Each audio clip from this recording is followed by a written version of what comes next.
guys. So obviously we have another unboxing today, and we're going to be taking a look at the America's Next Top Model dolls by MGA. These were actually up against the Powerpuff Girls Z dolls in a poll that they came pretty close to winning, so I assume you guys are still pretty interested in them.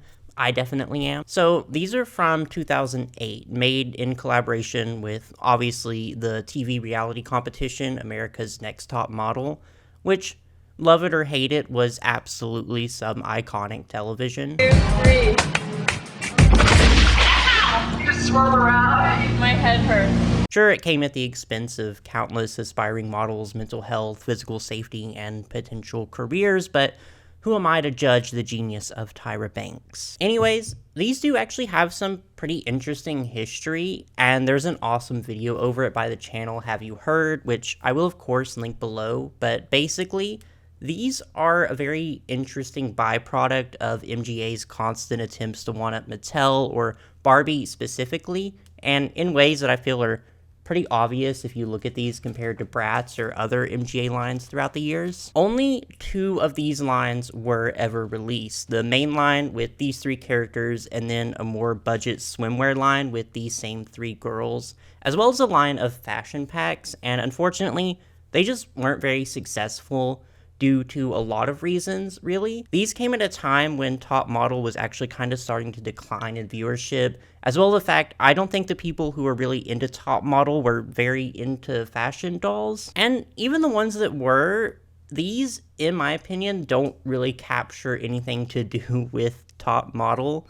The video from Have You Heard also goes into this, so again, be sure to give that a watch if you want more of the historical context, but we'll talk about that all more when I take a closer look at them, so let's get into it. 3 beautiful dolls stand before me, but unfortunately I only have 1 pair of scissors.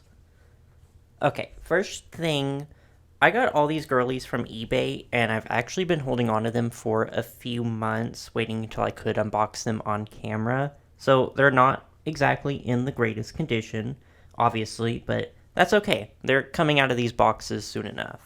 I think first I want to take a look at Sienna, who I love. So immediately, reason number 1 that I don't think these dolls did that well, if you look at the picture here on the box, and then look at the actual doll, they don't look anything alike. And all the promo material looked a lot more like the picture here. And I can absolutely imagine that people really didn't love it that much. But the actual doll's face is still very, very pretty, though. And I get that the before and after here is a nod to the makeovers they do in the TV show, but that's not a Top Model makeover. If Tyra got a hold of Sienna here, it would be not just applying some makeup. She would have gave her a bowl cut and dyed one of her eyebrows green, and then probably eliminated her after she cried about it. But before we get into the box to look at her, I'm sorry about this glare. I know it's pretty brutal, but before we get into the box to take a better look at her, I do want to take a look at the back here, and there's obviously something to note here. You'll see that there are 4 girls, not 3. So Tasha here was never actually released, which is a shame because she looks very, very pretty, and she also has the darkest skin tone of the cast, and unfortunately, it's a harsh reality, but that was probably a factor into why she's unreleased. But again, these dolls look nothing like this promo image. Their hair is not this long, their faces do not look like this, and it's so funny because who are they trying to fool? The doll is right there. We can see her. But one more interesting thing is that the dolls also included small bios, which here's Sienna's. It says she is 18 from Topeka, Kansas. Sienna grew up with 5 brothers and sisters. After all that time, she learned one thing. She's really good at arguing. Now that she's finished with high school, she's planning a career in law. Love that for her, but again, not very Top Model, is it? If a girl went on that show and said she wanted to be a lawyer, Tyra and the judges would be like, so you're not here to be a model? You're not taking this seriously? You don't actually want to be a model? And then probably eliminate her. But it's high time to get her out of the box, isn't it? And here she is, fresh out of the box. A little dusty, a little musty, But that's okay. She's well over a decade old and all. And my initial impressions are that she is very, very pretty. But like I said, her face doesn't exactly match the promo materials, but she still has a very nice face. Still quite glamorous. And she has this gorgeous shade of honey blonde hair that suits her so well. It feels like it's maybe on the cheaper side of the spectrum. Sorry, I'm not an expert in identifying hair types at all, but it's not the worst I've ever felt.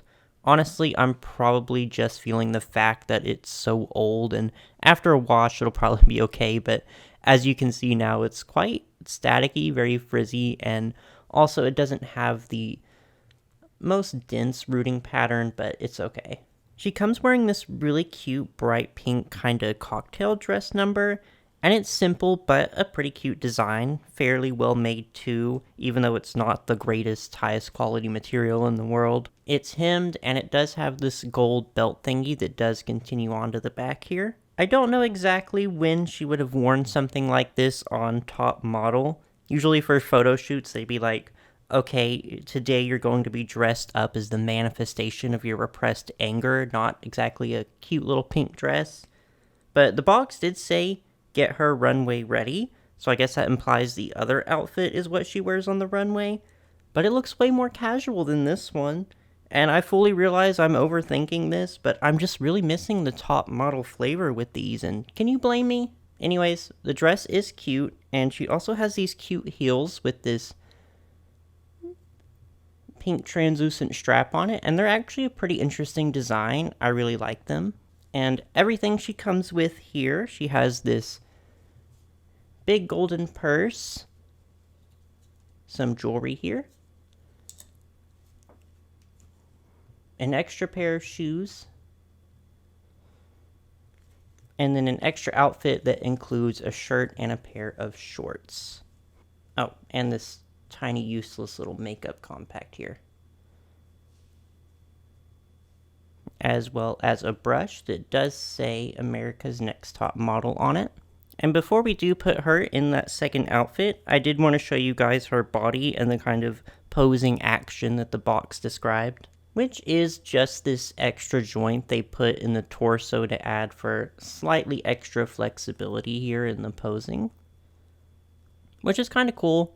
I have to admit, even if she just does have the standard 5 points of articulation elsewhere, her head swivels, her arms move up and down, they don't really go out at all. And then her legs move up and down as well, they also don't go out. But she does have the very Barbie-esque rubbery legs with click knees. And you'll see on the other dolls, they do have different arms bent at the elbows to help create some more interesting poses. So I do think this was kind of MGA's answer to Barbie's Model Muse body. And I do genuinely think, like, this jointed torso is so interesting because I can't think of any dolls from around this time period on the playline level that had something like this, unless they were like collector's quality dolls that had articulation everywhere else. Which maybe there's probably one out there that does, but I can't think of any off the top of my head. So to me, this is just looking so fun and unique, even if it is just one little extra joint. It's just so cool. And you can definitely see how MGA was hoping to capture the more Barbie-esque proportions at this time. I do think the top model dolls are slightly less realistically proportioned, especially in the head. It's much larger, so these are probably more comparable to, say, a Mycene doll than a regular Barbie doll. But the body itself does definitely feel kind of like a Barbie on the lower quality side. Aside from the rubbery legs, it does kind of feel kind of hollowish and pretty fragile, so I would be kind of careful with these if you end up getting them. But as I'm probably going to say in a lot of these unboxings, I don't buy these older dolls expecting them to be like the pinnacle of quality. I buy them because I think they're really cool and interesting, and even if they haven't aged all that well or have obvious faults that wouldn't really fly today, I just think they're neat. But that's all I can really say about her body, so let's go ahead and get her dressed. So that was a struggle. If you've ever owned a doll with rubbery legs, you know how difficult they are to dress, and now I'm realizing I have to do this 2 more times. But in any case, I think this outfit is so adorable. Like, I'm kind of obsessed. I'm loving her vibes so much right now. The outfit is pretty well made too. It's definitely giving the same kind of quality from Bratz around that time period, just on a larger scale, which makes a lot of sense. The only thing I don't care much for are the shoes, which are just kind of giving me basic Barbie plastic pink heels. I do like the other ones much better. But absolutely, I think this outfit is so cute. I do wish she came with like maybe an extra pair of glasses or something rather than this useless compact that she can't even hold, but I have a million other doll sunglasses. I can probably find some that fit her, no problem. But yeah, that's Sienna, who is absolutely adorable. I love her a lot more than I thought I would, actually. And I think next will be Sydney.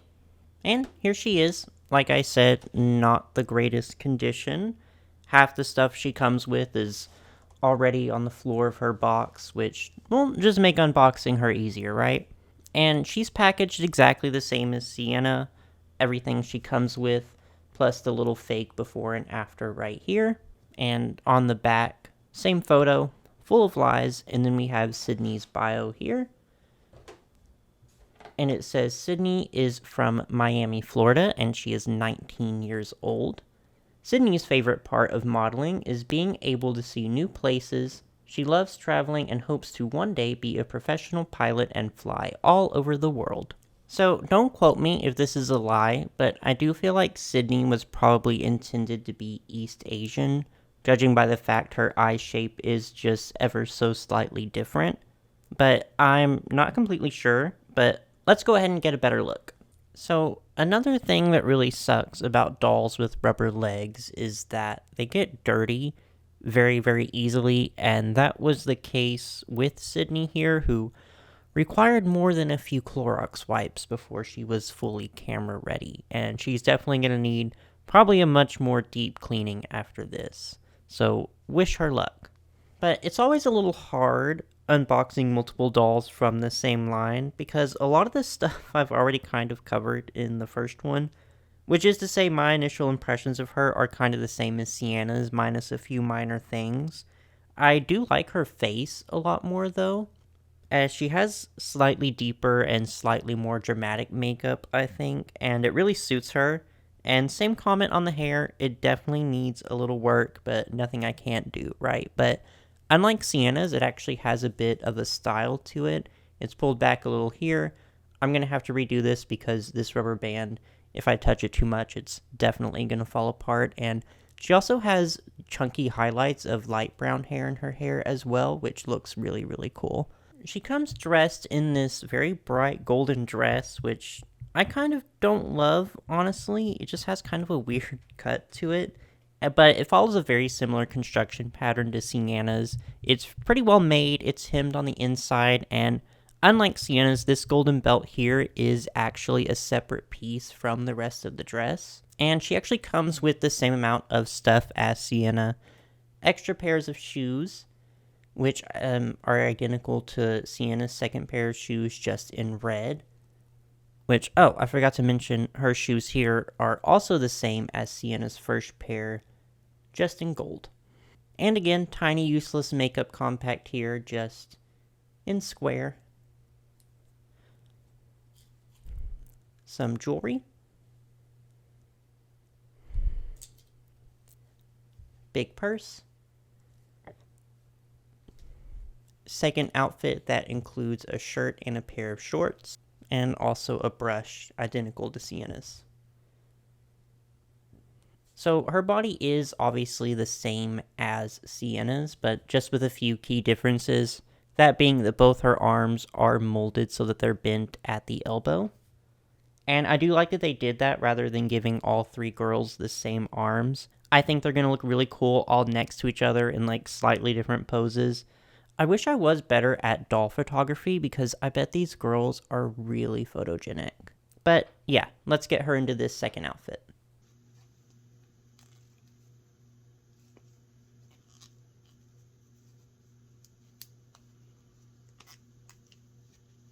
So, predictably, I love this outfit. Obviously, this style of outfit is a little dated, but that's okay, right? That's what's awesome about fashion dolls. They're always evolving, and as they do, we get these little snapshots of the fashions of yesteryear. And I still think this outfit is super cute. It's simple, but it has a lot of personality. I feel like I know who Sydney is much better in this outfit. It tells me she's an amazing model, but for some reason, Top Model Production just didn't like her, so they intentionally picked a terrible photo for her at the judging panel. But yeah, again, it's fairly good quality. The shirt here even has this separate trim of like kind of sweatery fabric here on it. And the shorts, they honestly could have just given us the same shorts as Sienna's, and I wouldn't have complained. But they're slightly different, they're darker, and they even have this really cool red and yellow decorative stitching on it. Again, the only thing I really don't care for are the shoes, and it's just for the same reason I didn't really care for Sienna's. But I will say, I love this purse, but I don't think it really goes too much with her outfit. I actually think Sienna's purse suits her much better. And one more thing, if you collect Bratz, you've probably noticed that a lot of the jewelry here is actually reused Bratz molds.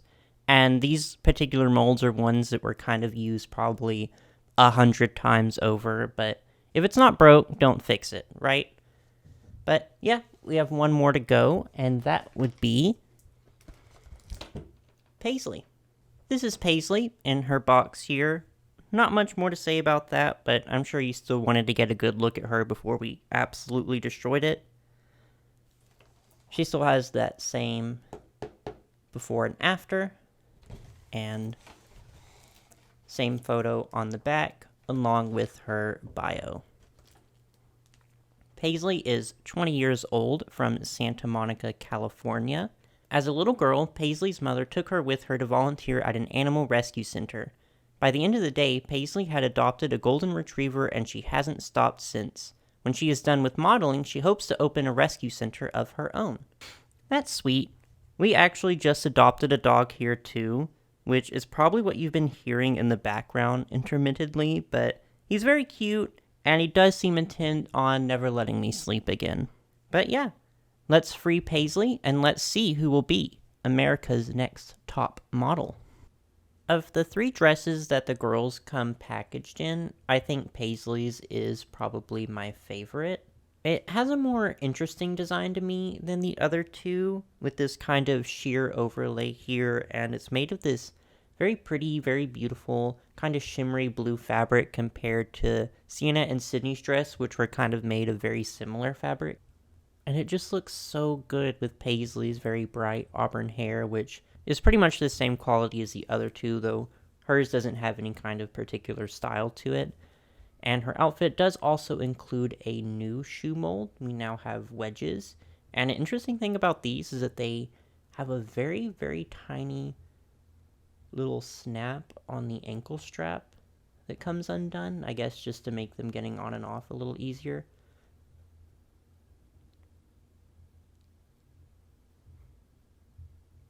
Her face is also just slightly different from Sienna's or Sydney's, and I think it's really interesting how, despite them all having the same face mold, they did put a lot of effort into making them look fairly distinct from one another. And you can probably guess everything that she comes with here. The same brush as the other two. Second outfit with a shirt and a pair of shorts. Another little compact. A second pair of shoes. Big purse. And also some jewelry. And again, her body pretty much the same as the other two, except she just has the one bent elbow. And I do kind of like the very confident pose she's kind of pulling off here. But in any case, let's go ahead and take a look at her second outfit. Okay, this outfit, I'm kind of glad I saved for last, because this outfit is weird. I can't even say it's like dated like the other two because I'm not sure at what point in time anyone wore something like this. So the other two, they just had the basic top and the shorts, very simple, very self-explanatory, right? But for some reason, Paisley's, this white part and this part here are two separate pieces. The brown one fastens in the back here and actually ties around her neck. Plus the houndstooth shorts and then this belt, which was also a separate piece, which you had to detach if you wanted to put the shorts on at all. And I'm not even sure, like, exactly how you're supposed to tie it or what it's even supposed to look like. Of course, it's well made, like the other outfits, aside from the fact that mine, I think, might be missing a blue bead somewhere on the top. But otherwise, I don't dislike it. I'm just very perplexed by it. And then, of course, she also has the shoes, which are also a mold unique to her, unlike the other two. As well as her purse, which appears to be made from a blue cow. Yeah, so unlike Sydney and Sienna, her other outfit is a lot simpler, but I do think I prefer it over this one because this one just kind of confuses me a little bit. So that's all 3 America's Next Top Model dolls. So let me know down below what you think of these. Let me know if you ever watched Top Model, if you think these dolls represent the show well, and let me know which one you would award the title of America's Next Top Model. If you enjoyed watching, be sure to like and subscribe for any future fashion doll content. Thank you.